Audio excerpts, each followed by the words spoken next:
Un accord d'échange de prisonniers entre Israël et le Hamas est particulièrement proche, selon des experts israéliens. Et pourtant, une roquette depuis Gaza est venue perturber un calme relatif qui régnait depuis 40 jours dans le sud du pays. Illogique ? Sans doute. Comme la stratégie de l'Iran qui, malgré une gestion controversée du Covid-19 et une économie à bout de souffle, trouve le temps et l'argent surtout pour non seulement moderniser son arsenal militaire, mais accélérer le transfert d'armes sophistiquées vers le Hezbollah et d'autres milices chiites en Syrie. Résultat, le rythme de frappe attribué à Israël s'accélère aussi ces derniers jours. Alors oui, nous parlerons de ces tensions aux frontières sud et nord du pays, mais également du rôle de l'armée israélienne dans la gestion du Covid-19, notamment, vous allez le voir, dans la distribution de colis au secteur arabe, également confiné.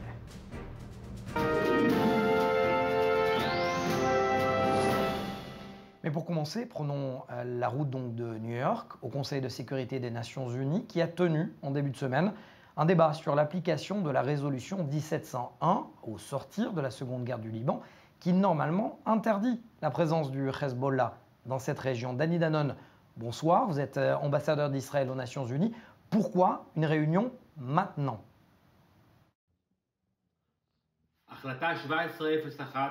La résolution 1701 est très claire sur le fait que le Hezbollah n'a pas le droit d'être localisé au sud du fleuve Litani. Dans les faits, ce n'est pas le cas. Ces hommes sont présents sur place, transfèrent des armes à la frontière. C'est pour cela que nous exigeons de la FINUL de remplir la mission qui lui incombe, de respecter le mandat que la force a reçu du Conseil de sécurité des Nations Unies. Et à l'approche du renouvellement de son mandat, nous demandons à ce que la FINUL soit plus efficace, qu'il rapporte tous les incidents et toutes les violations du Hezbollah sur le terrain.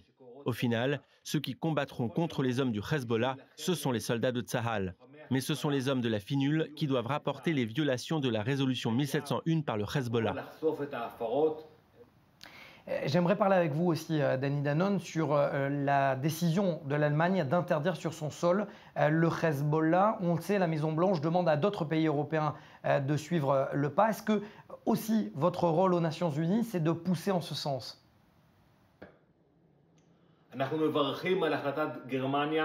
Nous saluons la décision de l'Allemagne d'avoir interdit l'activité du Hezbollah sur son sol.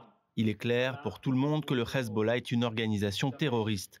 Il se sert de toutes sortes d'organisations à des fins terroristes. Il ne met pas en danger seulement les citoyens libanais, les citoyens israéliens, mais également les citoyens des pays où il opère en Europe. Nous espérons que d'autres pays se joignent à la décision de l'Allemagne et comprennent qu'il n'y a pas deux faces du Hezbollah. Son aile politique et son œuvre sociale ne sont pas différentes du reste de ses opérations.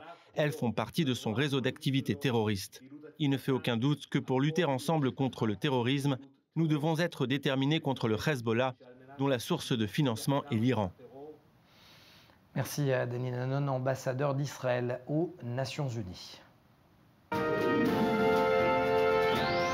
L'Allemagne a donc interdit toute activité du Hezbollah sur son sol. Écoutez d'abord la réaction de Hassan Nasrallah, le secrétaire général du Hezbollah. Lorsque nous disons que nous ne sommes pas actifs en Allemagne, nous sommes sincères à 100%. Nous ne sommes pas actifs ni en France, ni en Angleterre, ni dans aucun autre pays. Nous ne sommes vraiment pas actifs. Et je me tourne donc vers Amir Avivi, général de brigade de l'armée israélienne de réserve et directeur des Bitronistim, les sécuritaires en Israël. On commence donc avec ce qui pourrait être compris finalement comme une sorte de plaisanterie de Hassan Nasrallah. Le Hezbollah n'a jamais donc été présent sur le sol allemand. Votre réponse à vous, Amir Avivi? Well, maybe he personally has never been in Germany. Peut-être que lui, à titre personnel, n'a jamais été en Allemagne, mais il a de nombreux subordonnés djihadistes qui habitent en Europe, et notamment en Allemagne. Et au moment où l'on se parle, les forces allemandes doivent gérer la présence des terroristes sur le territoire qui encouragent le djihad au sein de la communauté musulmane, non seulement en Allemagne, mais aussi à travers toute l'Europe. Amir Avivi, on parle aussi de ces multiples frappes attribuées à Israël ces derniers jours en Syrie. J'aimerais me concentrer sur une en particulier. Dans la nuit de lundi à mardi, pour certaines sources, les chasseurs seraient venus de l'Est, visiblement de l'Irak. Est-ce qu'on pourrait être face à une opération conjointe israélo-américaine contre des intérêts iraniens? Yes, well, first of all, of course, we are very much coordinated with the American forces. We both have a clear interest to prevent from Iran to strengthen its stronghold within Syria. Avant toute chose, il est évident que nous collaborons avec les forces américaines. Nous avons le même intérêt commun d'empêcher l'Iran de renforcer sa présence militaire en Syrie. L'Iran essaye de transférer des armes et des milices depuis l'Irak jusqu'en Syrie, puis au Liban et au Hezbollah. Nous faisons tout ce que nous avons à faire pour éviter ça. La question est de savoir, selon l'Organisation syrienne des droits de l'homme, il y aurait 14 morts, des Iraniens, des Irakiens et des nationalités de miliciens étrangers. Cela veut dire clairement que les Iraniens sont bel et bien et veulent rester sur le sol syrien. Il n'est pas question pour vous que l'Iran change de stratégie. Iran wants to spread their ideology throughout the Middle East. They are doing so in Yemen. L'Iran veut diffuser son idéologie dans tout le Moyen-Orient et c'est ce qu'elle fait au Yémen, en Irak, ainsi qu'en Syrie et au Liban.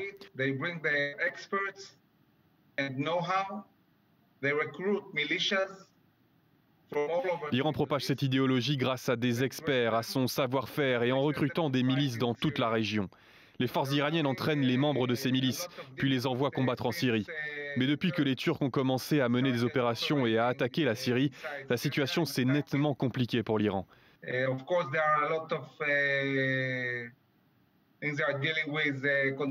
Bien sûr, il y a beaucoup de contrôle de la manière dont nous gérons les choses. Nous n'allons pas laisser les Iraniens s'implanter militairement en Syrie. Nous les repoussons constamment, que ce soit ceux qui se trouvent à la frontière, ceux qui sont à l'intérieur de la Syrie, et même ceux qui sont en Irak et qui se préparent à aller en Syrie.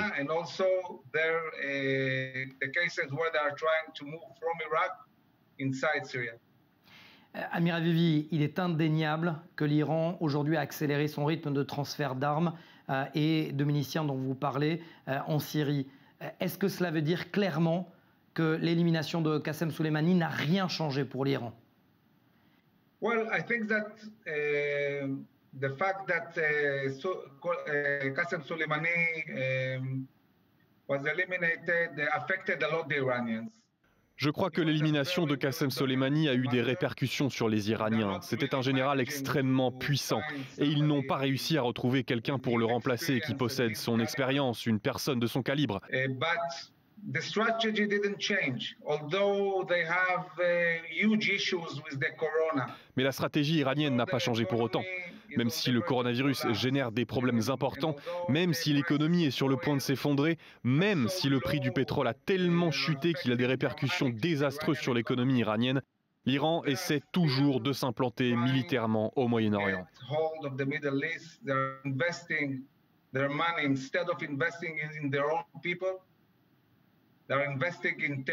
Au lieu d'investir dans son peuple, le régime investit dans le terrorisme en armant les Houthis au Yémen, le Hezbollah.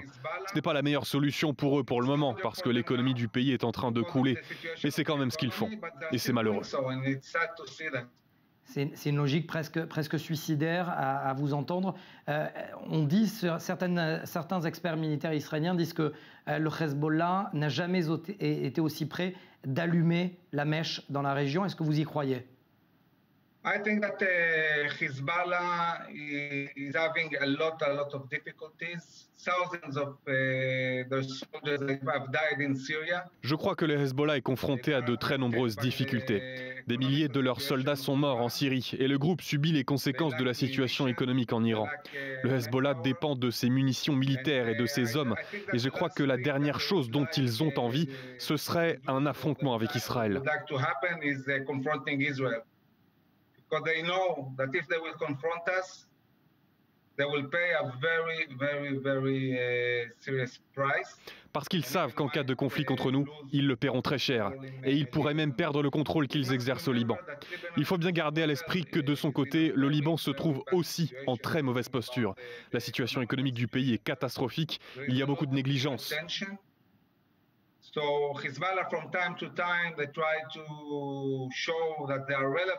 Donc le Hezbollah essaye de montrer de temps en temps qu'il constitue une autorité compétente et tente de mener des opérations de moindre envergure à la frontière israélo-libanaise.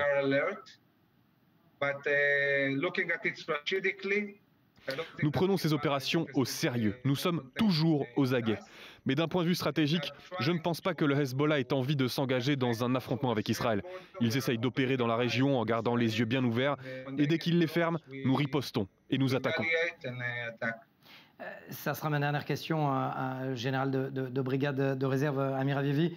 Peut-être que vous le connaissez sans doute d'ailleurs, le chef des opérations stratégiques de Tsahal, Yaniv Assor, a déclaré à nos confrères du Yediot Aharonot que Nasrallah va nous faire mal aux Israéliens, mais nous n'allons pas lui faire mal, nous allons le détruire. Est-ce qu'il n'est pas trop présomptueux ou alors plutôt pas assez prudent, selon vous? Well, generally speaking, I think that officers that are in service. En général, je pense que les officiers en service ont plutôt intérêt à privilégier l'action aux paroles. Parler moins et agir plus. Je n'apprécie pas cette manière de se vanter en public. Je suis conscient de nos capacités et je sais que nous pouvons contrer de manière sérieuse n'importe quel danger, qu'il émane du Hezbollah ou du Liban.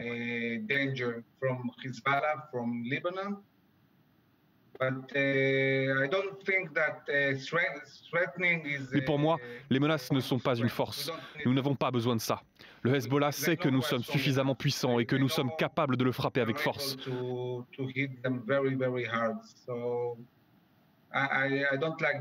Donc je n'aime pas trop ce genre de déclaration.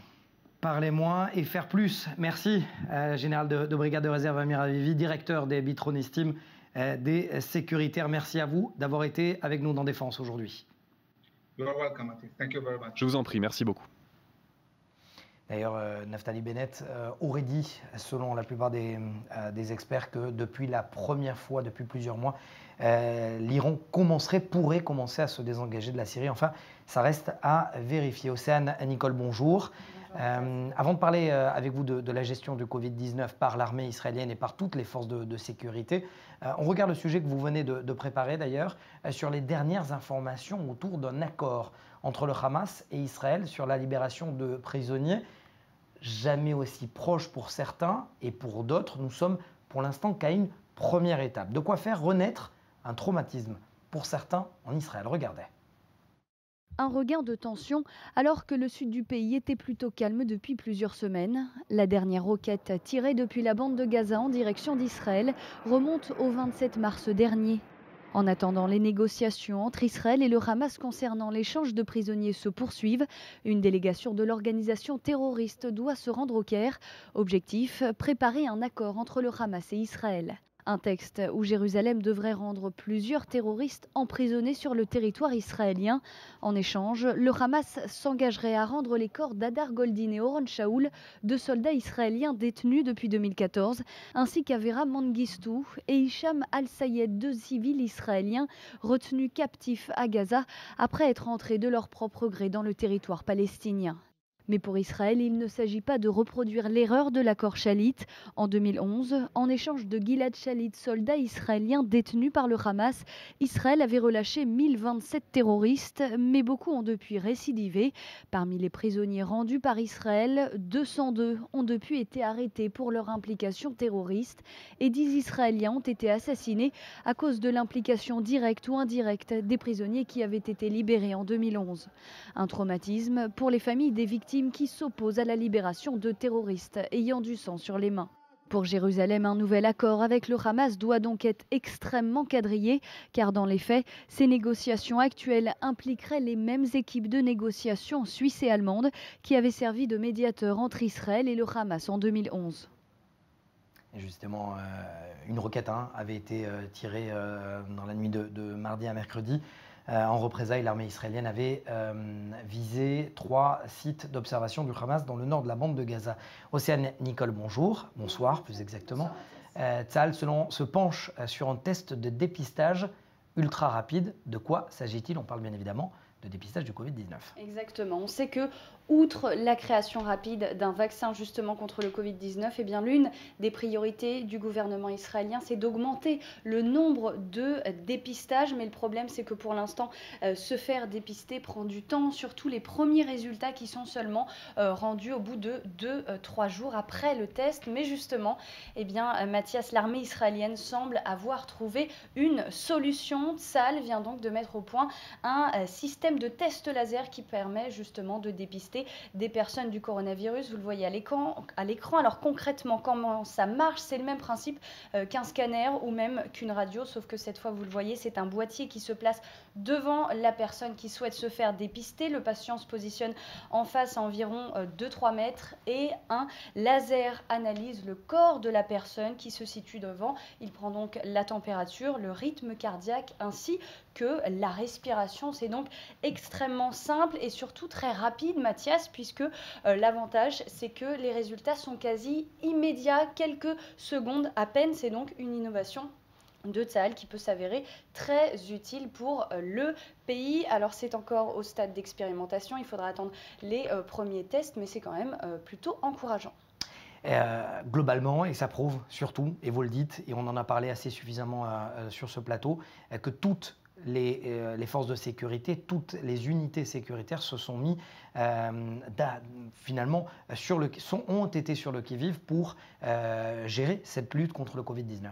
Exactement, on se souvient, on en avait parlé ensemble justement ici sur ce plateau dès le début de la pandémie ici en Israël. Tous les corps sécuritaires du pays, que ce soit l'armée israélienne évidemment, Tsahal, mais aussi le Mossad ou même le Shin Bet, le service de sécurité intérieure israélien, eh bien tous ont aidé à approvisionner le pays au maximum pour que les Israéliens ne manquent de rien. Ça a d'ailleurs été le cas concrètement, alors que dans d'autres pays comme par exemple la France, à l'heure actuelle, il manque toujours des masques de protection et c'est encore très difficile pour les Français de s'en procurer, alors que c'est pourtant obligatoire. Israël, donc via ses organes sécuritaires, eh bien, a donc récupéré du matériel médical aux 4 coins du monde, que ce soit aux États-Unis, mais également en Asie et même chez nos voisins arabes, avec notamment Dubaï, où Jérusalem a pu ramener des milliers de masques, mais aussi des gants et des tests de dépistage et autres matériels devenus essentiels en cette période de coronavirus.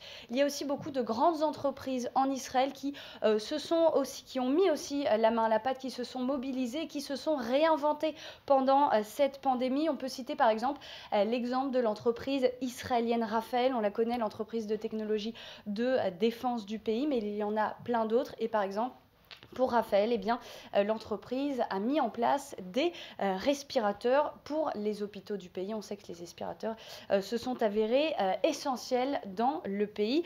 Et il y a aussi des moyens qui ont été mis en place, des moyens qui sont habituellement utilisés pour lutter par exemple contre le terrorisme. Vous savez de quoi je parle, évidemment de la géolocalisation et de ce système utilisé par le Shin Bet, le service de sécurité intérieure israélien, sur les personnes testées positives au coronavirus, surveillées donc via leur téléphone portable, mais aussi d'autres moyens, par exemple les cartes bancaires. L'objectif étant évidemment de contrer la propagation du coronavirus, et d'autres pays d'ailleurs comme la France eh bien, souhaitent prendre l'exemple sur Israël et utiliser aussi ce moyen de géolocalisation.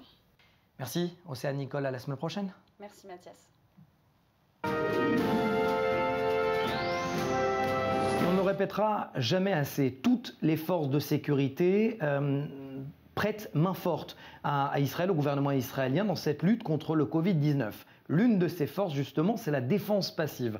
Et j'ai le plaisir, l'honneur même, de prendre la direction du colonel Itamar Gamliel.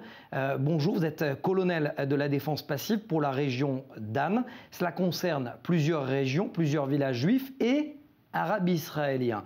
D'abord, première question, est-ce qu'il y a une différence dans la logistique lorsqu'on distribue des colis aux personnes confinées, que ce soit dans des villages juifs ou arabes? Bonjour. Il n'y a pas de différence du tout entre les localités juives et arabes. Ma région, la région de Sharon, a beaucoup de localités, en partie juives, en partie arabes, avec Taïbe et Tira, et la logistique réagit et répond à toutes les demandes de tous les habitants, quelque secteur que ce soit, dans toutes les municipalités de manière égale. Moi, ce qui m'intéresse de savoir, c'est à partir du moment où un soldat qui porte l'uniforme de l'armée israélienne, normalement, selon, vous savez, l'opinion publique en Israël, il n'est pas forcément bien reçu lorsqu'il rentre dans un village arabe. Comment ça se passe concrètement dès votre première arrivée dans une ville comme Kalansoa, par exemple? Je comprends la complexité de la question et effectivement, cela pourrait sembler une grande question, mais je peux vous dire que justement, nous, les soldats du front arrière, eh bien, nous avons le soutien des municipalités, des localités, des dirigeants et des habitants de ces localités. Nous venons toujours en uniforme, nous sommes là fiers et pleins de véritable volonté, honnête volonté d'aider, comme je l'ai dit, comme nous aidons à n'importe quelle personne, juive ou arabe, et donc nous rentrons librement et nous sommes très bien accueillis. Qu'est-ce qu'ils vous disent? Dites-nous un petit peu, donnez-nous un petit peu le ton de leurs propos lorsqu'ils vous parlent, parce que finalement, il faut le répéter à nos téléspectateurs, vous apportez un service aux personnes confinées, ça c'est important de le rappeler. Écoutez, je vais vous donner les détails. D'abord, notre lien avec les autorités arabes, ce n'est pas uniquement à cause des événements du coronavirus. Nous les accompagnons au quotidien, nous nous préparons avec eux, et je le dis avec eux, dans toutes les situations d'urgence, que ce soit pour la guerre, des catastrophes naturelles, toute situation d'urgence qui risque d'arriver, nous nous préparons ensemble. Nous les accompagnons tout le long de l'année. Nous participons avec eux à des exercices. Nous connaissons les divers responsables. Nous avons des responsables d'unités qui sont là de manière régulière, qui sont là pour coopérer. Et donc c'est un contact qui n'a pas commencé avec l'épidémie. C'est un lien qui s'est renforcé justement à cause des événements récents. Tout le monde comprend bien qu'en fin de compte, nous traitons tous de sauvetage de vie et d'aide à la population. Et pour cela, il y a un consensus très large qui est la base de toute la coopération entre nous. Colonel Itamar Gamliel, le chef d'état-major Aviv Kochavi a déclaré lors de ce jour du souvenir de Yom HaZikaron que Tzahal, plus que jamais, était l'armée du peuple. Pour vous, cela veut dire quoi? Pour moi, ça veut dire que nous sommes une armée qui apporte des réponses. D'abord, c'est composé de tous les secteurs, de toutes les ethnies du pays. Deuxièmement, ce que nous proposons, c'est de l'aide à toute la population pour quelque être humain que ce soit. Il n'y a pas de séparation chez nous, il n'y a pas de préférence. Nous arrivons dans chaque foyer si nécessaire. Si le mois écoulé, nous nous sommes occupés de missions et d'aide logistique pour les personnes âgées, on va chez eux pour les aider, à leur apporter de l'alimentation, des cadeaux. Et nous sommes là aussi pour les Juifs de Netanya, pareil que pour les Arabes de Kalansoa. Il n'y a pas de séparation chez nous. Nous sommes là et nous le faisons, comme je l'ai dit, de plein bénévolat, en ayant deux choses à l'esprit. Premièrement, sauver des vies pour toute personne, et deuxièmement, l'aide à la population, surtout la population nécessiteuse et surtout ces personnes âgées de plus de 65 ans. Est-ce que l'armée avait besoin, l'armée israélienne avait besoin d'être partie prenante dans cette lutte contre le coronavirus? Finalement, normalement, ce n'est pas à elle de gérer la vie courante, la vie civile des Israéliens, et pourtant elle a été finalement appelée sous les drapeaux. Est-ce que vous pensez que c'était justifié? Écoutez, je ne rentre pas dans la question qui doit faire quoi. Ça n'a pas d'importance qui gère tous ces événements. Nous, à l'arrière, et je l'ai déjà dit, nous avons deux choses à l'esprit. Sauver des vies et deuxièmement, aider les autorités pour aussi continuer à fonctionner et proposer les services nécessaires aux civils et à la population. Tout ce qui est partie de ces missions-là, nous sommes là pour travailler et faire le nécessaire. Et donc, c'est ce qu'on appelle une responsabilité élargie. Là où nous pouvons effectivement réaliser nos missions, notre vocation, nous prenons l'initiative. Nous avons l'aide médicale que nous proposons depuis 1 mois et demi déjà. Nous sommes là pour aider les autorités locales à répartir les colis alimentaires, etc. Et nous sommes prêts à toute mission qui serait nécessaire pour permettre aux populations de préserver leur santé et pour les personnes qui sont isolées, esseulées ou qui sont qui doivent être confinées, qui ne peuvent pas donc avoir ces services nécessaires. Nous sommes là pour les aider. Nos soldats sont là dans toutes les localités. Nous n'avons pas de définition qui fait quoi. Nous sommes prêts toujours à faire le nécessaire. Là où nous voyons qu'il y a du travail à faire, nous sommes là pour le faire, pour aider les localités. Ça sera ma dernière question, colonel Itamar Gamliel. Dans la vie courante, vous êtes un civil.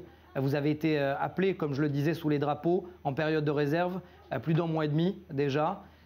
Quand est-ce que vous pensez normalement rendre cet uniforme et retourner à la vie civile? Écoutez, pour moi, je l'ai dit à mes commandants aussi, tous les officiers avec moi et les soldats, nous sommes tous là, assez nombreux, tous les soldats qui sont les personnes très importantes auprès des autorités locales, qui accompagnent les autorités locales au quotidien, constamment, qui sont là pour les aider. Et donc, tous ceux qui sont les soins médicaux, tous ceux qui répartissent les colis alimentaires, tous ensemble, et moi aussi, nous ne sommes pas occupés à voir quand est-ce que ça commence ou quand est-ce que ça finit. Nous sommes un peu comme dans un marathon et donc on est au 7e, 8e kilomètre. Qui sait, on ne sait pas quand est-ce que tout ça va se terminer. Ce qui est important pour nous, c'est de préserver la vie et d'aider les populations qui en ont besoin, tant que besoin sera, pendant des mois ou plus si nécessaire. Nous souhaitons tous bien sûr que ça se termine vite, mais nous sommes là pour rester tant que besoin sera senti. Merci beaucoup. Et Itamar Gamliel, colonel de la défense passive, colonel de réserve et de la région d'An dans le centre du pays. Merci d'avoir été avec nous. Merci beaucoup. Et on termine sur ces images. Le ministère israélien de la Défense a passé commande auprès de la société Rafael de munitions flottantes Spike Farfly, connue dans l'armée israélienne sous le nom de Maoz, développée conjointement par Rafael et le Centre de recherche et développement de la Défense. Farfly ne pèse que 3 kg à peine et offre des capacités d'attaque de précision derrière n'importe quel objectif. Commandé pour les forces terrestres de Tsahal, il devrait aider aux zones de combat en zone urbaine et permettre non seulement l'effet de surprise et de voir sans être vu. Voilà, c'est la fin de cette édition. Soyez en sécurité dans le monde de la défense. À la semaine prochaine.